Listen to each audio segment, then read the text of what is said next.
what's good? It's your boy Infinite with another episode of GTV, and we here in the south end of Hartford, right here in Goodwin Park. About to do a little Q&A with my man Logikil. What's good, my boy? What's good, my boy? All right. So why don't you tell the people and the viewers a little bit about yourself, who you represent, who you down with, just so they can get a feel for you. All right. Name is Logikil, man. Straight out of south end of Hartford. Right now I'm rolling with my clique, man. Head Crack Entertainment. It's Head Crack Entertainment, man. 456. You already know what it is. You know, man, we just about bringing that good music, man. Right now, it's just trying to get it out there, trying to get in the club scene, trying to get the streets, trying to get my crew involved. You know, my man right here helping me out. No doubt. Getting this out there and everything, man. So it's all about the grind, baby. All right. Why don't you give them that MySpace, people where they can hear your music, get a sample of that. Yeah, you can hit the MySpace up, myspace.com/KILDAGOD. That's Kill the God. Go on there, check some songs out. I believe you can download them. And I'm going to have up the spots pretty soon where you can find my CD at and all that good stuff. And the CD will be on that Piff. All right, so get at them, show that love. All right, so how long you been in the game for, man? Man, I've been doing it since like age 10, you know. Young boy, just, you know, everything around me, just writing. Okay. Itty bitty rhymes, ABCs, and then everything just started unfolding from there. Mine just started expanding. All right. So how many CDs you got out right now? Right now, as far as the streets know, this is my third one. All right. But really, it's my fourth, but first one ain't really dropped too hard. I ain't really have the money to back it up. Okay. But this one is the third one to the streets, Major League Bars, and I feel like every CD one-ups the other, you know? Yes, sir. Like this one followed up with the hard lyrics that everybody knows from me, but I switched it up and made it more trendy, you know what I mean? Like it was more catchy this time around. Okay. Last one was real good too, but this one catches ears real quick. The cover is more like, it's like a game, so it catches eyes fast, you know? Okay. So that's what So you feel by far this one is your best one out? I feel like, yep, I feel like this is the best one out so far. All right. Now let's get on that name, Logikil. What's the science behind that name so people can understand? Right, well, it stems from logical, but way back when I started, I was young, and we used to, my cousin was real into the internet thing, so his name was Logikil.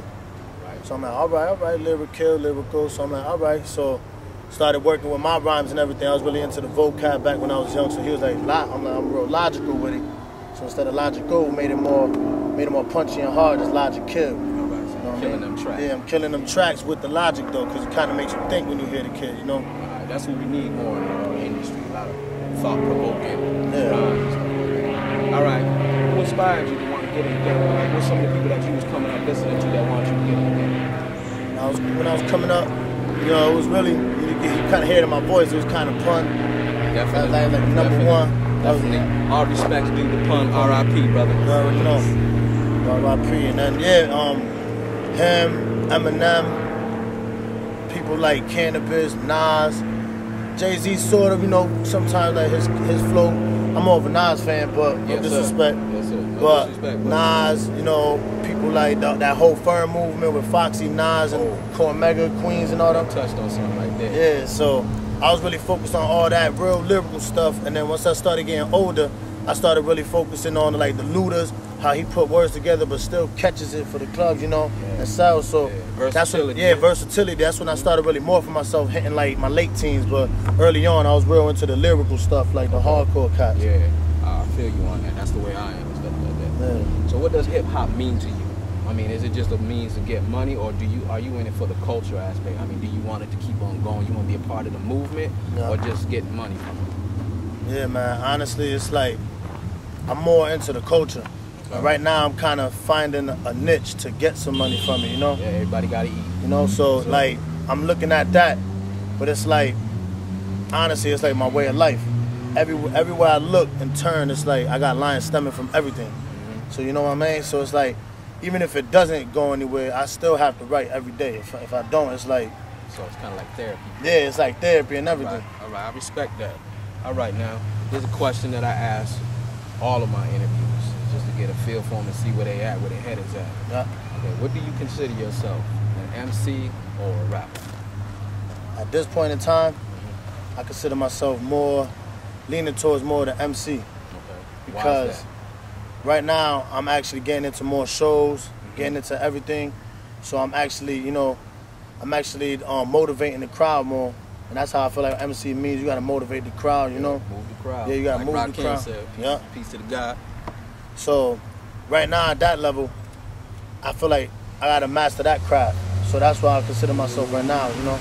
But I'm always a rapper, putting words together, spitting and everything. But to actually get some bread off of it, you need to move the crowd. So you got a little bit of diversity. Yeah, so I got the business aspect, but then you got the cultural aspect, so you're keeping it complete. All right, I respect that.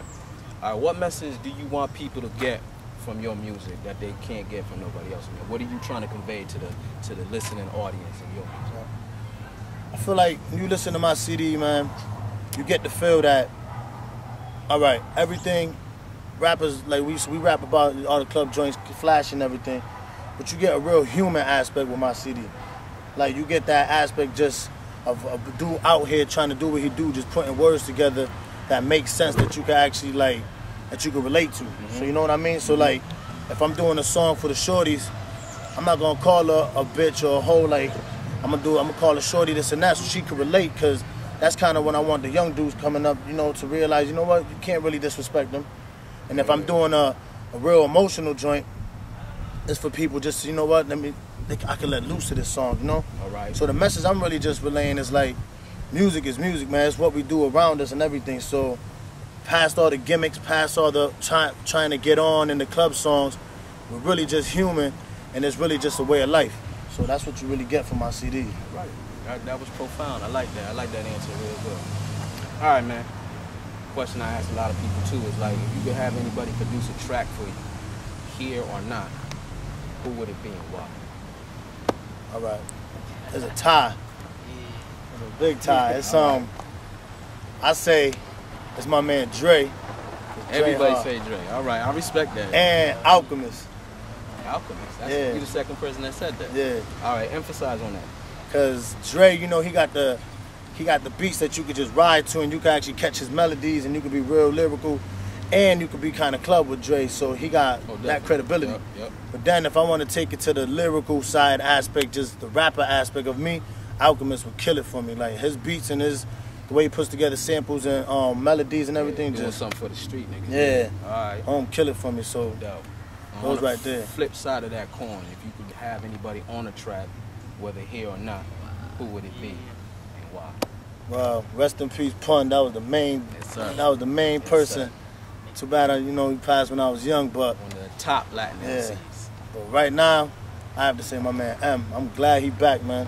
I'm real glad he back, because it's a good look for hip hop, and I always said it since I was young. Since Pun died, the only person I would love to do a song with was Eminem. And he brings something new to the game too. He ain't like everybody else. He actually brings something different. Yeah, he brings, you know, he might go on another level with certain stuff, but that just opens your mind, you know, it makes you laugh. And it's his style. Yeah, and this is his steez. So having him on the song, like, contrasting and coinciding with mine would be crazy. All right. So what do you think about the state of today's hip hop and where it's going? Do you think it needs some resurrection, or it's okay where it's at, or it could use some work? I mean, what are your thoughts on that? On the CD, it was a while back that I did the last song on my CD. I said, you flick on the radio, and I said, I flick on the radio and I get nauseated.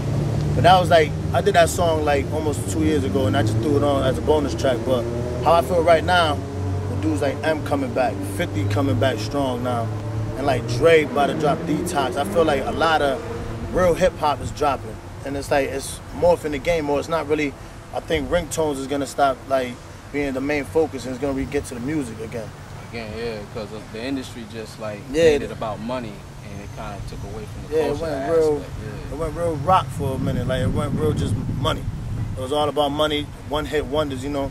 Just drop a single, get the ringtone money, get the MySpace plays, and then that was it. But now I feel like with people like M, Alchemist just dropping that new CD, that Chemical Warfare, that was real hard. Yes. So it was like, I feel like the game is changing, man. It's real changing. And people like Slaughterhouse, shout out to Bud and Joel Ortiz and all them dudes. I just saw a show of them in New Haven. Okay. And they the Renaissance, man. They bringing it back. They actually spit lyrics, and it's popping. It's like you can actually bump to it. All right, respect to them too then.